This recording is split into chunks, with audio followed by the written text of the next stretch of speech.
उमेश सरस्वती मिश्रा। मतदान करने आए हो, क्या कहोगे? सर ये हमारा हक है और हमें यही संदेश देना चाहूँगा कि हर कोई को अपना हक के लिए लड़ना चाहिए और आना ही चाहिए। कितने दिनों से आप अस्पताल में एडमिट हो? 4 से 5 दिन से।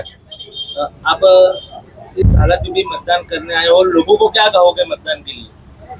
लोगों को यही कहूँगा सर कि मतदान देना चाहिए, ये हमारा हक है। सही नेता चुने और देश के सुरक्षा के लिए जरूरी है। અમે ઇન્દિરાનગર સોસાયટીના રહેવાસી એક ઉમેશ કુમાર મિશ્રા હતા. તેઓ છેલ્લા 5 દિવસથી પીપી સવાણી હોસ્પિટલમાં સારવાર હેઠળ હતા. તેઓએ આજે સવારે જણાવ્યું કે આજે મતદાનનો દિવસ છે અને મારે મતદાન કરવું છે.